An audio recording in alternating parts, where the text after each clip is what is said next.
you lot, welcome back to the channel. Today's video is going to be me, yes me, changing a battery on the Mitsubishi Colt. Now we've had this car for a good few years now. It's yeah, done us proud, but as of late the battery's been a bit lazy on cold starts. Yeah, so let's find this bonnet catch. It's a bit awkward.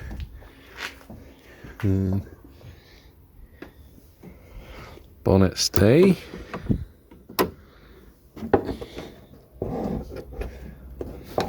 In its hole. Like that, clicked in.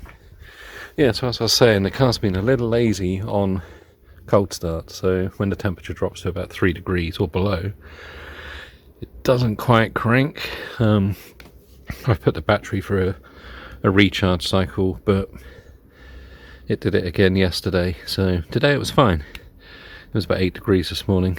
So yeah, what I'm gonna do is I don't actually think the battery's secured very much, so yeah, I'll show you the new battery. There you go. It's the proper one for the car. Obviously, being a diesel turbo, has quite high cranking demands.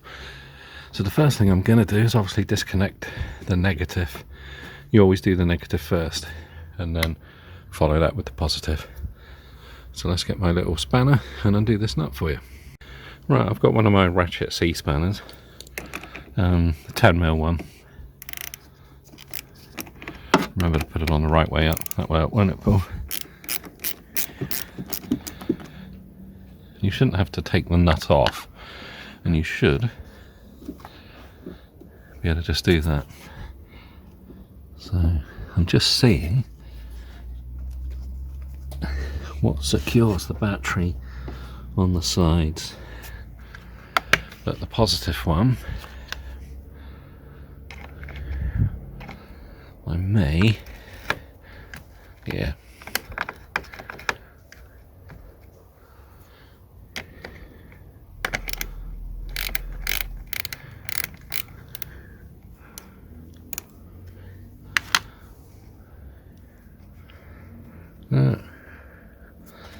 Dirt already.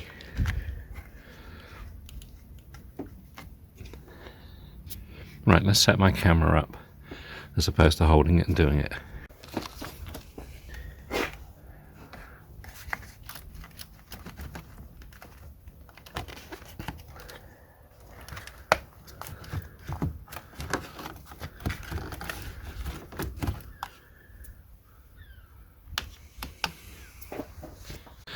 So yeah, after you've taken the negative terminal off, undo the bolt on the positive, the whole lot will come off. That will reveal the locking nut for the actual battery location itself. Doesn't appear to be another one, and there's usually not, but let's go and get a long reach socket and get it undone. Right, so I'm back with my long reach ratchet. The actual socket size is 13mm, and that will fit the one down there. It probably won't be overly tight. I mean, if any of these nuts are a little tight, you can always spray some lubricating oil on it just to free it up a bit. Penetrating oil, something like that.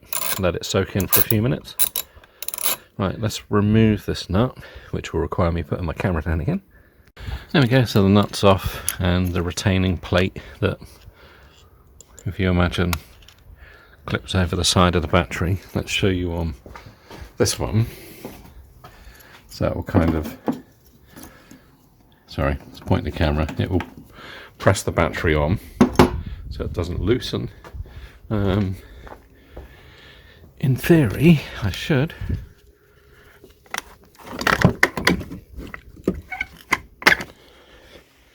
even though it weighs a ton, take the battery out just like that. So if you look inside, good opportunity to have a quick look around, remove any leaves, debris. It's not too bad actually. I suspect the battery was changed a few years ago. If it was obviously my main car, my ST, which is parked just over there, I would give this all a clean, but I'm pressed for time on this one, so all I will do is offer up the batteries together like that, side by side. Obviously I've looked this up. Remove the caps on here, which I may have to get some pliers on. Yeah, positive one comes off alright, but obviously if you go to buy a battery, as well as checking the crankage, also check the dimensions and that the terminals are the right way, because obviously on some batteries the positive will be that side and the cables won't stretch, and you won't want to put the battery the other way around and put them over the top. So always try and get the right battery for the car. Also go by the cranking power, that's very important.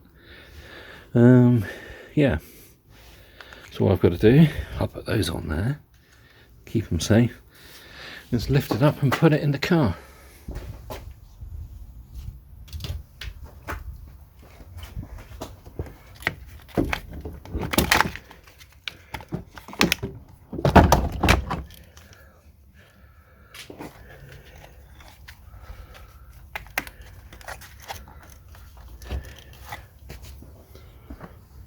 Right, it's located back in the car quite easily. I'll move the positive one out of the way, but obviously when you connect the terminals, do it in the reverse order. Let's put the positive one on first, followed by the negative.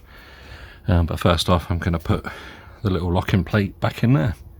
As you can see, the locking plate literally just drops down on top, and the nut, if you can, try and start it with your fingers.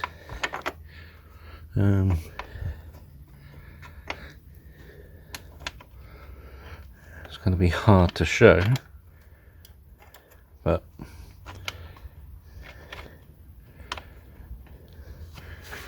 there we go, because my hand's in the way, but yeah. And then obviously get your ratchet and socket. Make sure you turn the top the right way. I started off with just by turning it with my hand.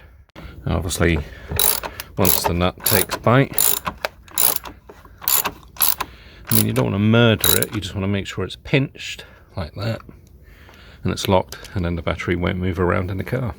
Next up is the reverse of the order you took it off. So,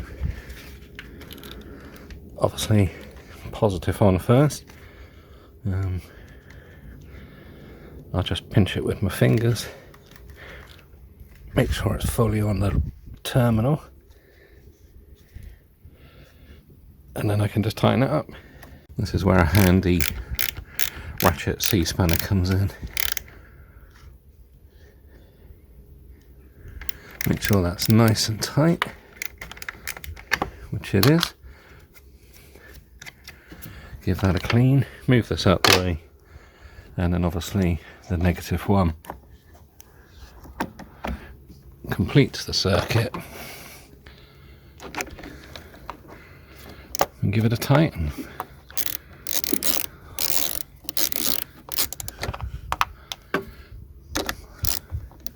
Now put it on the right way, like so.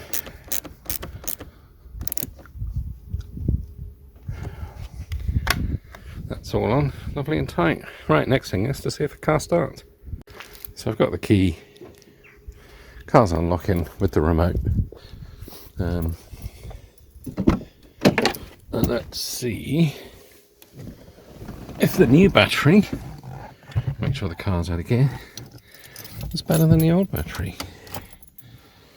Key in the ignition, turn it on. Glow plug light goes off, engine management light goes off, and then bingo, the cranking is so much quicker. quite an easy job really. All I've got to do is retune the radio, because obviously the radio stations would have gone. But yeah, whilst the bonnet's open, I shall, you know, check things like the oil, screen wash, all of those sort of things that you use on a daily drive. Tyres I did the other day, but yeah, that's a million times better. And then obviously the old battery, I'm fortunate enough I can take to work and recycle, or they will recycle, and probably make a couple of quid out of it. Right, yeah, bit of a brief video, but it's amazing the amount of people that don't know how to do, you know, relatively straightforward jobs. Again, a lot of it is confidence. Like I say, changing a battery on all cars isn't the same. Some cars are a little bit different, a little more complicated, either be it through the location or the actual procedure of removing them, because you can mess up some of the management and settings of the car. But in general, it's normally 2 bolts, well 3 in this case. Right, if you enjoyed the video, give it a like, leave a comment, even a dislike, I don't mind. Check out my other content, as there's going to be lots appearing over the coming year. Thanks for watching, and have a good one.